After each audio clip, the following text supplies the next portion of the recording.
Chapter 6. A Man Apart. His clothes were ragged and charred, but his skin had been untouched by the fireball that had enveloped him at Gordon's house. She glimpsed his face as she was dragged through the yellow light of the Bentley's headlamps. A face that was twisted in anger and hatred, and then she was lifted and slammed onto the bonnet of the car that had hit them. His hands had her collar bunched, his knuckles digging into her throat. "You will die," he hissed. "Right here and now if you do not give me that damn key." Her hands were on his, trying to break his grip. Her head felt light, blood pounding in her temples. "Please," she whispered, trying to breathe. "You're going to make me look bad," the man growled. "My master is going to think I'm a fool if I can't get one stupid little key off one stupid little girl." The street was empty around them. Shopfronts and businesses closed for the night. No one was going to hear her. No one was coming to help her. Where was skulduggery?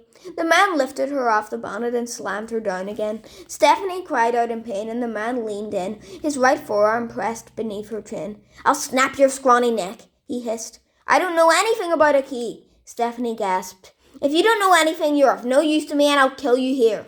She looked up at that horribly twisted face and stopped trying to pull his hands away. Instead, she dug her thumb into the bullet hole in his shoulder. He screamed and let her go, and he staggered back, cursing, and Stephanie rolled off the car and ran to the Bentley. Skulduggery was pounding at the door, but it had buckled under the impact, trapping his leg.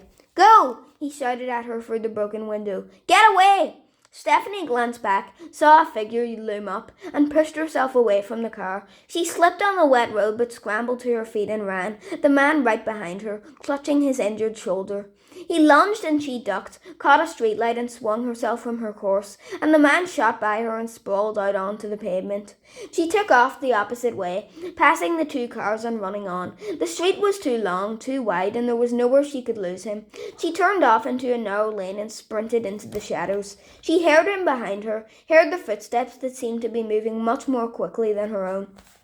She didn't dare look back. She didn't want the fear that was lending her speed to suddenly sabotage her escape. It was too dark to make out anything ahead of her. She couldn't see one arm's length ahead. She could be about to run smack into a wall, and she wouldn't. Wall. Stephanie twisted at the last moment and got her hands up and hit the wall, then pushed away, kicking off without losing too much momentum, continuing around the corner. The man couldn't see in the dark any better than she could, and she heard him hit the wall and yell out a curse.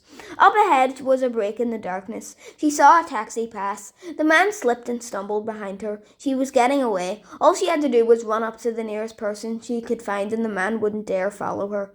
Stephanie plunged out of the shadows and screamed for help, but the taxi was gone and the street was empty. She screamed again, this time in desperation. The streetlights tinted everything orange and stretched her shadow out before her. Then there was another shadow moving up behind, and she threw herself to one side as the man barreled past, narrowly missing her. The canal was ahead, the canal that flowed through the city. She ran for it, aware that the man was once again behind her and gaining fast.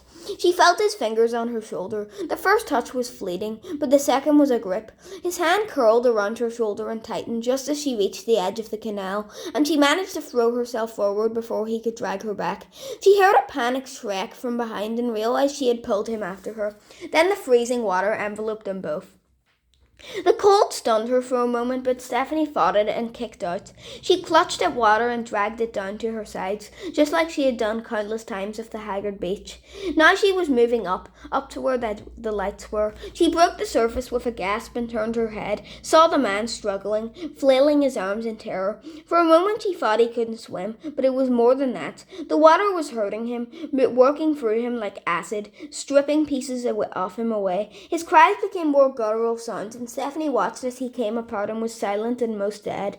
She turned from the bits of him that floated to her and ploughed through the water. Her hands and feet were already numb with the cold, but she kept going until the bridge was far behind. Shivering, Stephanie reached the edge of the canal and managed to haul herself out. Arms crossed over her chest, trainers squelching with every step and her hair plastered to her scalp, she hurried back to the Bentley. When she got there, the Bentley was empty. Stephanie hung back, out of the light. A truck passed, slowing when it approached the crash. When the driver didn't see anyone, he drove on. Stephanie didn't move from her spot. A few minutes later, Skulduggery emerged from the narrow lane she'd been chased down. He was walking quickly, looking up and down the street as he returned to his car. Stephanie stepped out of the shadows. "Hey," she said. "Stephanie!" Skulduggery exclaimed, rushing over to her. "You're all right!" "I went for a swim," she said, trying to stop her teeth from chattering. "What happened?" he asked. "Where is he?" "Here and there." The light breeze was passing through her soaking garments. "The water kind of took him apart." Skulduggery nodded. "It happens." He held out his hand and she felt herself drying and saw the water drifting off her, collecting as mist in the air over her head. "You're not surprised?" she asked. He moved the cloud away and released it. A faint shower fell to the street. Certain types of adept magic don't come cheap. As we saw at Gordon's house, your attacker had made himself impervious to fire and was probably very proud of himself for doing so. Unfortunately for him, the cost of that little spell was that a large amount of water would be lethal. Every big spell has a hidden snag. He clicked his fingers and conjured fire, and Stephanie started to feel warm again. "Neat trick," she said. "You'll have to teach me it sometime." With quite a bit of effort, Stephanie pulled open the car door. She wiped the broken glass from the seat and got in, buckling the seatbelt. Skulduggery went around the other side to his own broken window and climbed in behind the wheel. He twisted the key and the engine turned, complained, and then came to life. Her body was tired. Her mind was tired. Her limbs felt heavy and her eyes wanted to close. She dug her mobile phone out of her pocket. Miraculously, the canal water hadn't ruined it. She pressed a button and the time flashed up and she groaned and looked outside as the first light of morning started to seep into the sky. "What's wrong?" Skulduggery asked. "Are you hurt?" "No," she said, "but I will be if I don't get back to Gordon's house. Mum will be picking me up soon." "You don't look too happy." "Well, I don't want to go back to that world, a boring old town with nosy neighbours and nasty aunts." "You'd rather stay in a world where you get attacked twice in one night?" "I know it sounds crazy, but yes, things happen here. I'm going to see a friend later today, someone who might be able to help us out. You can come along if you want." "Really? I think you might have a real feel for this line of work." Stephanie nodded and gave a little shrug, and when she spoke she fought hard to keep the sheer joy out of her voice. "And what about magic?" "What about it? Will you teach me? You don't even know if you're capable of doing magic." "How do I find out? Is there a test or something?" "Yes, we cut off your head. If it grows back, you can do magic." "You're being funny again, aren't you?" "So glad you noticed." "So will you teach me?" "I'm not a teacher. I'm a detective. I already have a career." "Oh, right. It's just I'd really like to learn, and you know it all." "Your flattery is subtle. But it's okay if you don't want to teach me. That's okay. I suppose I could always ask China."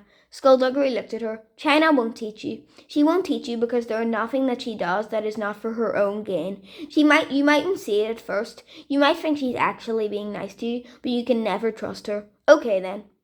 "Okay, so we're agreed?" "We're agreed. No trusting China." "Good. Glad we've got that sorted. So will you teach me magic?" He sighed. "Dealing with you is going to be a trial, isn't it? That's what my teachers at school say." "This is going to be fun," Skulduggery said dryly. "I just know it."